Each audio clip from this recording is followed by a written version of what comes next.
आज ज्यांचा वाढदिवस आहे, शिक्षक दिन म्हणून सर्वत्र साजरा केला जातो, ते डॉक्टर सर्वपल्ली राधाकृष्णन यांच्या प्रतिमेला मी प्रथम वंदन करतो. आजच्या या शिक्षक दिनानिमित्त आयोजित कार्यक्रमाचे अध्यक्ष आमचे गुरुवर्य, महाविद्यालयाचे प्राचार्य आदरणीय डॉक्टर चकवे सर, या विचारपीठावर उपस्थित असलेले आमचे गुरुबंधू, गुरु वगैरे doctor Sawant sir, doctor More sir, doctor Qureshi madam, doctor Gurle sir, भावी काळात लवकरच डॉक्टर होणाऱ्या Juikar madam, doctor Shaikh madam, Bawane sir, Kamble sir आणि उपस्थित सर्व लाडके विद्यार्थी, सूत्रसंचालन करणारा, उत्कृष्ट सूत्रसंचालन करणारा ओके. आज आपण या ठिकाणी दोन वेगवेगळ्या कार्यक्रमाच्या पूर्ततेसाठी एकत्र आलेला. पहिला आहे तो शिक्षक दिन. डॉक्टर सर्वपल्ली राधाकृष्णन यांचा जन्मदिवस शिक्षक दिन म्हणून सर्वात पहिल्यांदा 1962 मध्ये आपल्या इकडे साजरा केला गेला. मुळात अनेकदा माझ्या मनात हा प्रश्न पडतो की शिक्षक दिन साजरा करायचाच होता, कोणाचा जन्मदिवस म्हणून द्यायचाच होता, तर शिक्षणासाठी मी राधाकृष्णन यांनी काही काम कमी केलं असं माझा म्हणण्याचा उद्देश नाही.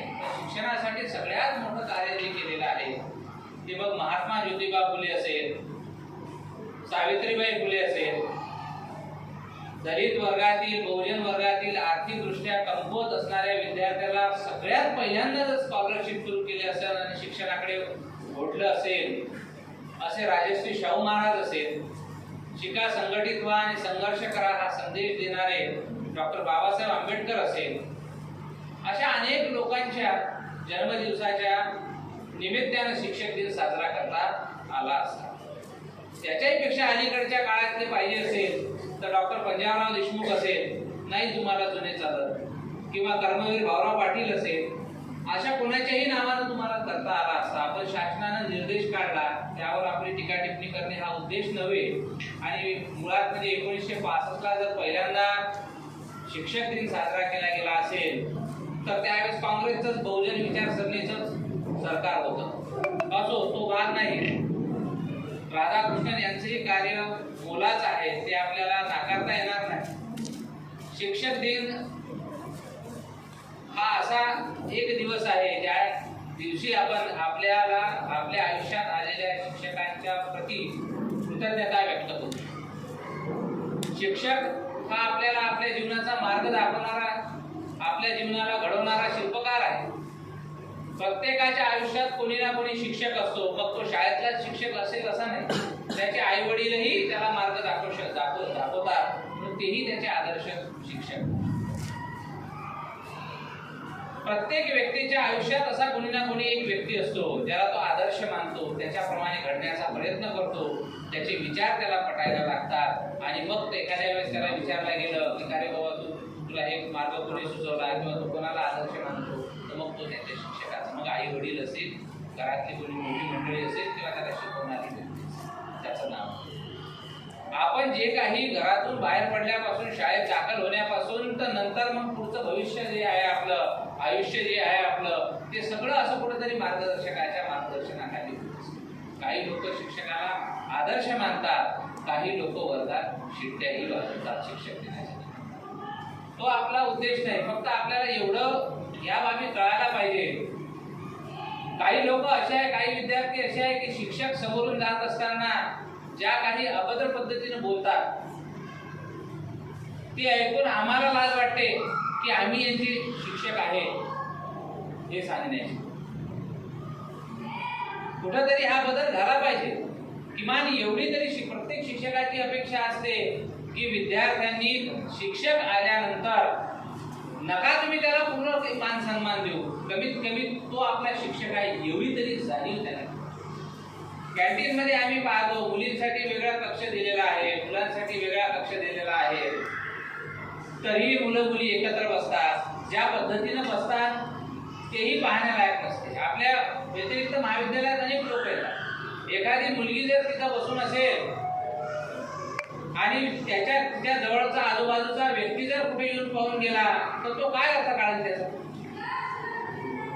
कारण मुलांना काही घेणं नाही. असं आपल्या समाजात असं म्हणलं जाते की मुलगा हा उघडी घालत असते, त्याच्यावर किती पाणी टाकलं तर काही फरक पडत नाही. पण मुलींचं आयुष्य हे काचासारखं असते. एकदा तुटलं तर ते जोडता येत नाही. याचं भान तुम्हाला.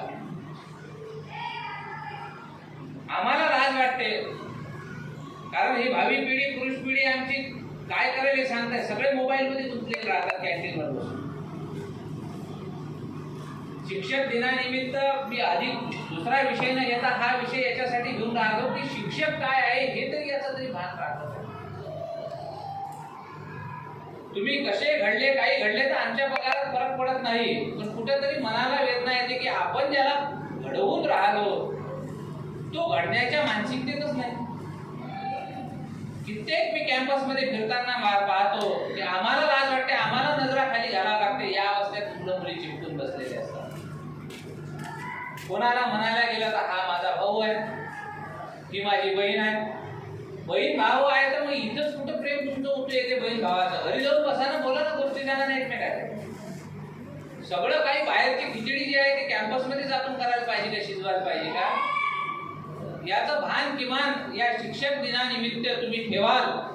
आणि इथून या कॅम्पस मधून बाहेर जात असताना पुढच्या येणाऱ्या नवीन पिढीला तुमचा काहीतरी आदर्श देऊन जाल अशी या शिक्षक दिनानिमित्त मी अपेक्षा या ठिकाणी बाळगतो. आणि आजचा दुसरा जो टप्पा आहे चक्रधर स्वामीच्या जयंती निमित्तचा, त्यावर थोडंफार भाष्य करतो. महानुभाव पंथ हा पंथ कुणीतरी ऐकला असेल, काही जणांनी ऐकला नसेल. कोणी महानुभाव पंथाचे असेल तर त्याला त्याचे आचार विचार नियमन माहीत असेल.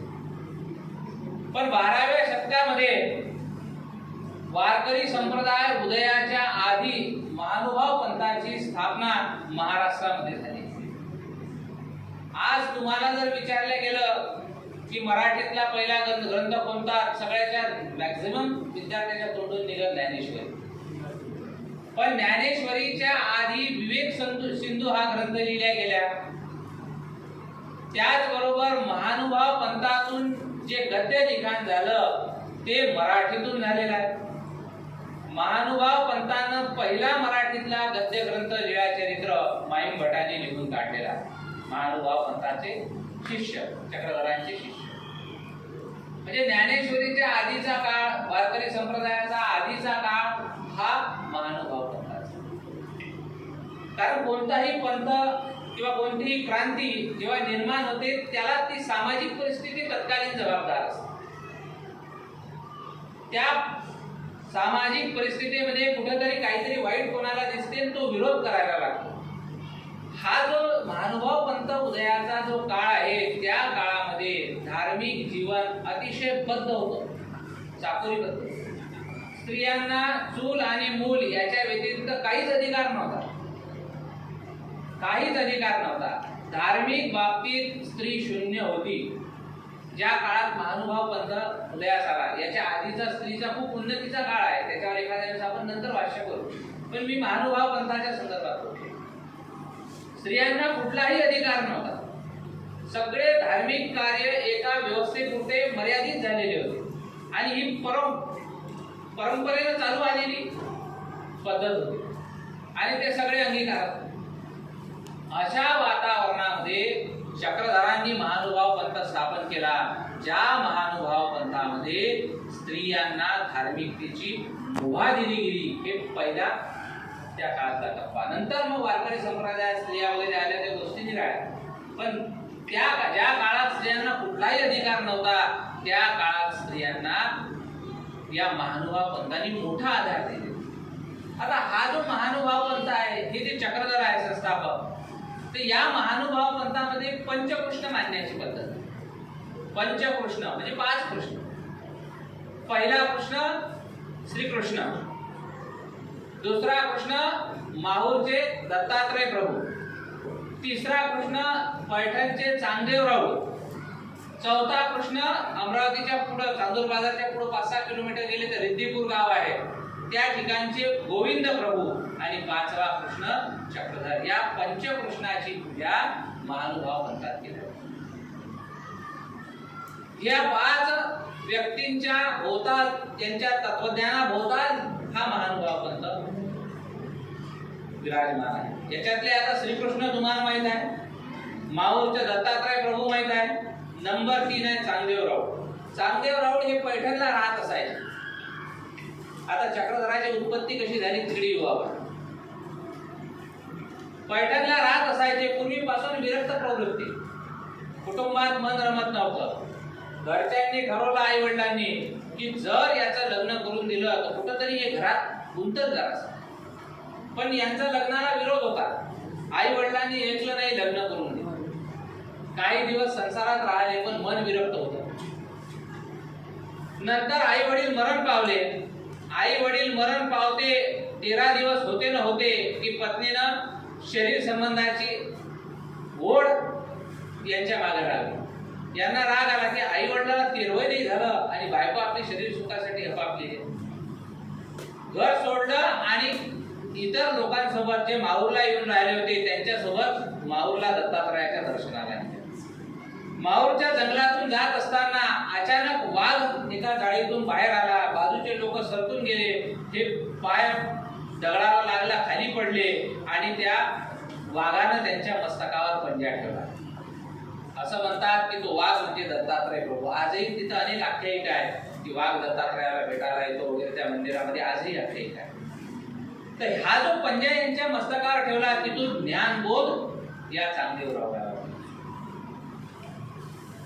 वाघ निघून गेला. चांगदेव राऊळ परत पैठणला आले आणि ते घरी गेले नाही. एका गुहेत राहतात. एका हातात खराटा आणि एका हातात सुपली घेऊन गाव साफ करायचे, स्वच्छतेचा मूलमंत्र द्यायचे आणि गुहेत येऊन जे कुणा वाढलं ते घेऊन येऊन गुहेत येऊन खायचे.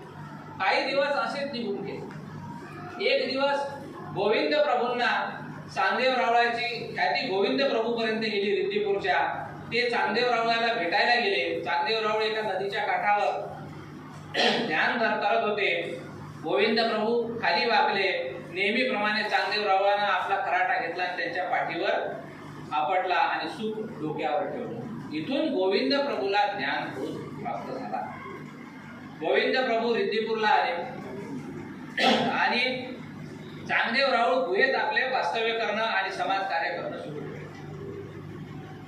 नंतर काही दिवसांनी चांगदेव रावळाची ख्याती एक वेश्या व्यवसाय करणाऱ्या स्त्री, कामाख्या नावाची स्त्री, त्यांच्यापर्यंत गेली आणि तिला वाटलं की मला चांगदेव रावळांशी एकदा शरीर संबंध स्थापन करायचा आणि म्हणून ती गुहेच्या बाहेर येऊन उभी राहिली.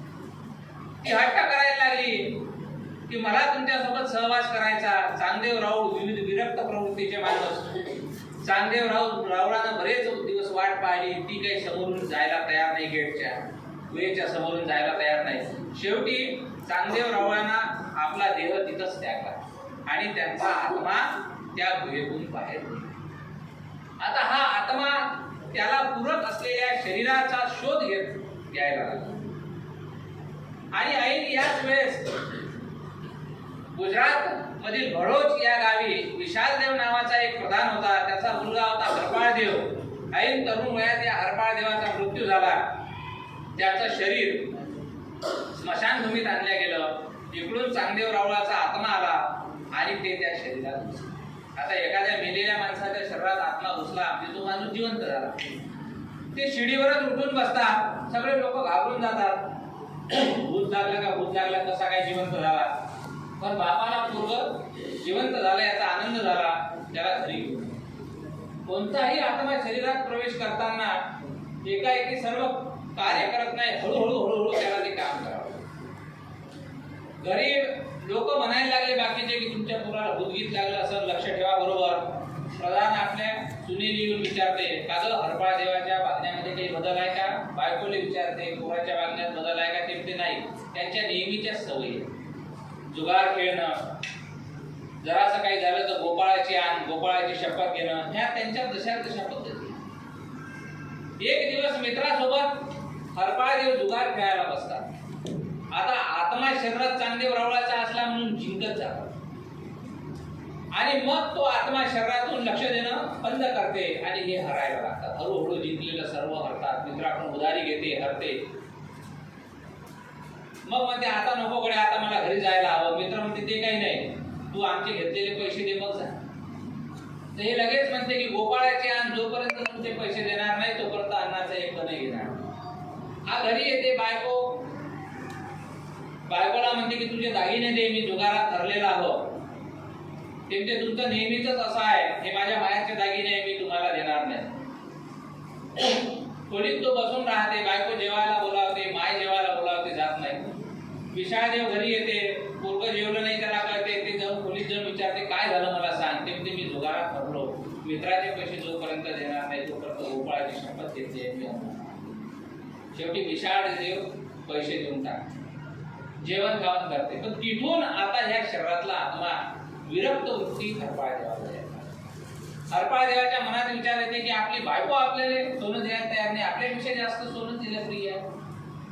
हळूहळू तो विरक्ती आत्मा कार्य करायला लागतो, विरक्ती वृत्ती यायला लागते. एक दिवस हट्ट करते की मी रामटेकला यात्रेला जातो. वडील म्हणते नाही जाऊ नको, तर तुम्ही जोपर्यंत मला जाऊ देणार नाही तोपर्यंत मी यात्रेला येणार. काही दिवस असेच जाते आणि शरीर प्रकृती घसरायला लागते, अन्नच घेत नाही. शेवटी त्याची आई म्हणते की जाऊ द्या, काही तुम्ही याच्यासोबत सैनिक. मग बाप काही सैनिकांसोबत हरपाळ देवाला पाठवतो. काही अंतरावर गेले की सैनिकांना सांगते जा घरी निरोप दे, मी व्यवस्थित इथपर्यंत पोहोचतो. हळूहळू सैनिक कमी करते आणि या अमरावतीच्या परिसरामध्ये प्रवेश होतात जंगलामध्ये. त्या सैनिकाला चकमा देऊन हरपाळ देव डायरेक्ट निघते तर रिद्धिपूरला.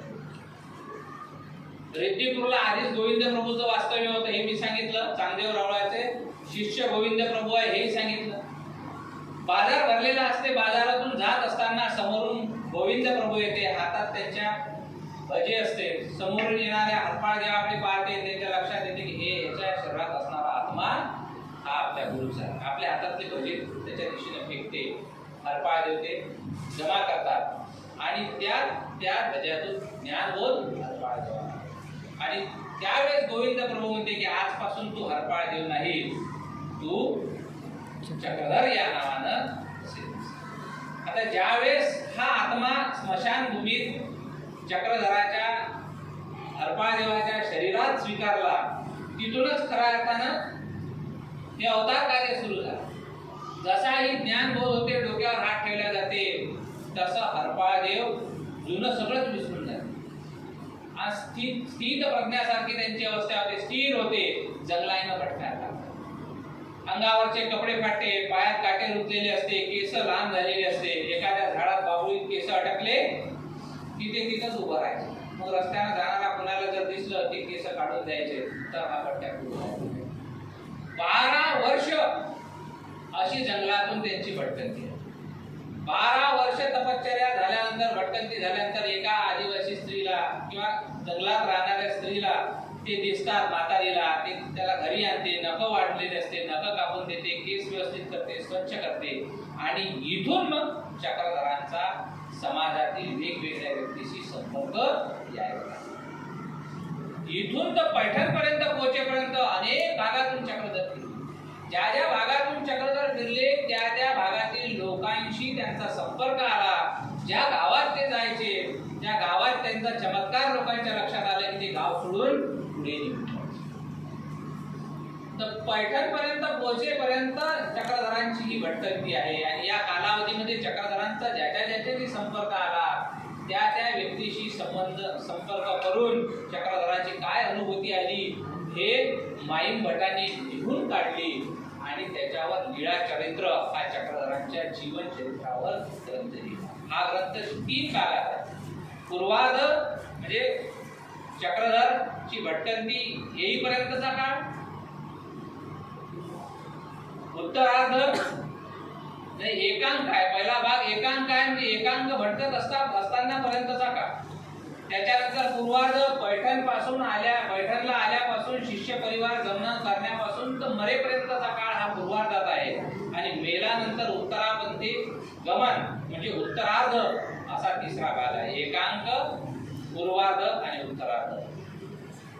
या चक्रधरांनी आपल्या जीवन कार्यामध्ये जसा शिष्य परिवार झाला तेव्हापासून अनेक शिष्यांना अनेक पद्धतीने बोलले. स्त्रियांना त्यावेळेस आपण आधीच म्हटलेलं आहे की सामाजिक दर्जा कुठेही नव्हता. अनेक लोक काय करायचे, पत्नीशी पटलं नाही तर घरातून हाकलून द्यायचे आणि दुसरा विवाह करायचा.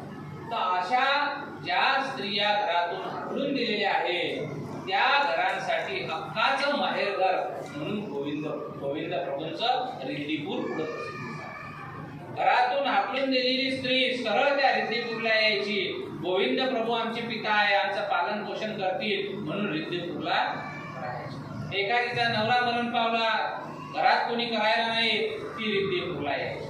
अनेक स्त्रियांचं आश्रयस्थान किंवा माहेरघर हे रिद्धिपूर ओळखलं. जवळपास 100 वर्षापेक्षा अधिक काळ गोविंद प्रभू त्या ठिकाणी वास्तव्यास होते. असा हा महानुभाव पंथ. अनेक साहित्य लिहिले गेले या महानुभाव पंथामध्ये. सूत्रपाठ असं, दृष्टांत पाठ असं. महदंबा नावाची एक शिष्या होती, तिने लिहिलेलं रुक्मिणी आणि कृष्ण यांच्या जन्मासंदर्भात लिहिलेले, लग्नासंदर्भात लिहिलेले गीत असेल धवळे म्हणून, महदंबेचे धवळे म्हणून प्रसिद्धीस आहे. अनेक प्रकारचं या ठिकाणी लिखाण केलं गेलं. पुढे काही काळानंतर जी आक्रमणे झाली, अनेक वेळा धर्मग्रंथ आणि धार्मिक गोष्टी नष्ट करण्याचा प्रयत्न केला गेला. या काळात अनेक धार्मिक पुस्तकं महानुभाव पंथाचे नष्ट झालेले आहे, परंतु ज्या काही लपून ठेवलेल्या आहेत आणि नंतर काढल्या गेलेल्या आहेत पोथ्या वगैरे, त्या आजही उपलब्ध आहेत. साहित्यिक क्षेत्रात मराठीच्या दृष्टिकोनातून अनमोल कार्य या महानुभाव पंथाने केलेलं आहे. स्त्रियांसाठी असेल, पुरुषांसाठी असेल, अनमोल कार्य महानुभाव पंथाने केलेलं आहे. ज्यावेळेस जातपात, स्त्री पुरुष असे भेद होते, त्या काळामध्ये महानुभाव पंथांनी जातपात हा भेद पाळला नाही. कारण स्वतः चक्रधरांची जी भटकंती होती ती अनेक जातींच्या लोकांच्या घरून गेलेली आहे. अनेक लोकांच्या घरी ते वास्तव्याला होते. अनेक लोकांनी कामं सांगितलेली आहे त्यांना. एक तर उदाहरण, भटकत असताना एका ठिकाणी ते जातात आणि अन्न मागतात. तो घरचा पुरुष म्हणते की एवढा धडधाकट माणूस आहे, काम करता येत नाही का? ते म्हणते सांग काय करू? तर ते म्हणते माझे गुरं चारायला घेऊन जा. हे म्हणतात की मी गुरं तर चारायला नेतो पण बांधणार नाही आणि दूध काढणार नाही. ते ठीक आहे. हे गुरे चारायला जातात, घेऊन येतात, ते घरमालक बांधतो. ज्या दिवसापासून गुरे चारायला नेले त्या दिवसापासून दुग्ध त्याचं वाढायला लागतं. खूप फरक पडते दुधामध्ये. तो बायकोला म्हणते की या माणसाला चांगलं खाऊ घालत जाय, कुठं चारते काय माहित, दूध दुभतं आपलं दुप्पट व्हायला लागलेलं. मग ती तिच्या भाकरीवर लोणी वगैरे देते चक्रधराच्या. याला प्रश्न पडते की हा माणूस कुठे घेऊन जाते? तो मागं जाते, तर हा दिसते एका दगडावर बसलेले सगळे ढोरं त्याच्याकडे पाहत असणार आहे. तो लपून पाहते. दिवसभर तीच प्रक्रिया सुरू असते. जसा काही कृष्ण बसलेला आहे आणि हे सगळे ढोरं त्याच्याकडे पाहतात. घरी वापस येते, दूध भरपूर निघते. मग त्याच्या लक्षात येते, तो आपल्या बायकोला म्हणते की आपले जे गुरे राखत आहे ना साक्षात श्रीकृष्ण. मग एक दिवस चक्रधर गुरु आतमध्ये सोडून देते आणि निघून जाते. कारण जिथं जिथं चमत्कार आला तिथं तिथं चक्रधरांनी ते गाव सोडलं. अशा चमत्कारांचं, चक्रधरांच्या अलौकिकतेचं सगळं संकलन माईम भटांनी लीळाचरित्र या ग्रंथामध्ये केलेलं आहे. चक्रधरांचं जे तत्वज्ञान होतं ते केशराज भास यांनी सूत्रपाठ या पुस्तकामध्ये संकलित केलेलं आहे. आणि हे तत्वज्ञान जेव्हा पाहायला जाऊ त्यावेळेस त्यांचा स्त्रीकडे पाहण्याचा दृष्टिकोन, त्याच्यानंतर जातीभेद न मानण्याचा दृष्टिकोन हे स्पष्ट होत. आजही तुम्ही महानुभाव पंथात पाहत असाल तर तिथं जातीभेद दिसणार. तिथं स्त्रिया संदर्भात कुठल्याही प्रकारचं की हे दिवस शुद्ध, हे दिवस अशुद्ध हा भेद दिसणार नाही. एक लीळा आहे चक्रधरांची. एकदा महदंबा एका काठावर दरवाज्यात बसलेली असते. चक्रधर तिकडून येतात. चक्रधर दिसल्याबरोबर महदंबा म्हणते की गोसावी मला स्पर्श करू नका. ते काय झालं तर नाही मला स्पर्श करू नका. मग आपला अंगठा चक्रधर तिच्या पायाला लावते. अरे म्हणते आता तर माझा अंगठा विठायला गेला, आता याला काशीला नेऊन वगैरे धुवून आणावं लागेल. तर ते म्हणजे गोसावी मी तुम्हाला तर म्हटलं होतं मला स्पर्श करू नका. तर चक्रधर सांगतात की बाई शरीरात 5 नाड्या असतात डोळ्यातून चिपळ येते, नाकातून शेपूड येते, कानातून मळ येते, तोंडातून लाळ येते, तशीच ही पाठ नाडी एक नाडी आहे ज्याच्यातून विशिष्ट कालावधीमध्ये शरीरातली घाण बाहेर पडते. ती अशुद्धता मानायला नको. आणि अशा प्रकारे स्त्रियांसंदर्भात त्यांचे विचार होते. आजही महानुभाव पंथामध्ये ही गोष्ट पाहायला जात नाही. तर ज्या काळामध्ये स्त्रियांना सामाजिक दर्जा नव्हता अशा काळामध्ये परिपूर्ण स्त्री, विचारवंत स्त्री, साहित्यिक स्त्री या महानुभावातून निर्माण झालेल्या आपल्याला पाहायला मिळतात. एवढं अनमोल स्थान महानुभावांना या मराठी साहित्याच्या संदर्भात आणि सामाजिक एकतेच्या संदर्भात आपल्याला देत आहे. ही चक्रधरांची जेवढी महती आहे, पुढं अनेक ठिकाणी चक्रधरांनी महानुभाव पंथाचा प्रसार केलेला आहे. पण सामाजिक परिस्थिती अशी असते की जो माणूस सत्यानं बोलतो किंवा त्याचा प्रचार जास्त व्हायला लागतो, काही धर्मांध लोक त्याला कायमचा संपवतात. चक्रधरांचीही अशाच प्रकारे हत्या करण्यात आली. जसं तुकाराम महाराजांची हत्या केली आणि वैकुंठ गमन दाखवलं. ज्ञानेश्वरांनाही समाधी घेण्यास भाग पाडलं आणि ज्ञानेश्वरांनी अल्पावधीत समाधी घेतली म्हणून सांगितलं गेलं. तो संशोधनाचे विषय आहे ते, परंतु अशा प्रकारे समाजाच्या हिताचं कार्य करणारे, समाजाला समानतेचा संदेश देणाऱ्या अनेक लोकांना समाजानं संपवून टाकलेला. कारण जे खोटं बोलत त्याच इथं कपल अशी प्रवृत्ती समाजात आपली झालेली आहे. पण माणूस जरी संपला तरी त्याचा विचार संपत नाही. त्याचा विचार एखाद्या जमिनीत पडलेल्या बीजाप्रमाणे काही दिवसांनी बीज जसं फुलून येते, त्याचं रोपट होते आणि मग विशाल वृक्ष झाला की त्या वृक्षाला आपल्याला उपटता येत नाही. तसंच समाजाच्या अंतर्मनात गेलेले विचार पुन्हा फुलून येतात, पुन्हा विकसित होतात आणि एक जागा त्याचं वृक्षासारखी पकड समाजावर झाली तर त्या समाजाचं महत्व आपल्याला किंवा त्या विचाराचं महत्व आपल्याला कमी करता येत नाही. हे आज समाजाला पुन्हा एक चांगली दिशा मिळून राहिली. आज मराठी भाषा विद्यापीठ महानुभाव पंथाला संबंधित निर्माण केला गेलेला आहे. मराठी भाषेला एवढा दर्जा या महानुभाव पंथाने दिलेला आहे. यासाठी मी चक्रधरांसमोर शतदा नतमस्तक होतो. आणखीन बरंच बोलता येईल या विषयावर, पण कोणाचा अंत पाहू नये असं म्हटलं जाते. तुमचा मी अंत पाहणार नाही, बोलताना मी थकणार नाही, पण तुम्ही ऐकू नका म्हणून आयोजकांनी या ठिकाणी मला बोलावलं, बोलण्याची संधी दिली, त्याबद्दल मी त्यांचा आभार मानतो. आणि सगळ्यात महत्त्वाची गोष्ट, सगळ्याच्या पोटात काळी ओरडत असताना तुम्ही ऐकून घेतलं. काही का असे ना विद्यार्थी थांबले, तर तुमचंही मी आभार मानतो. धन्यवाद.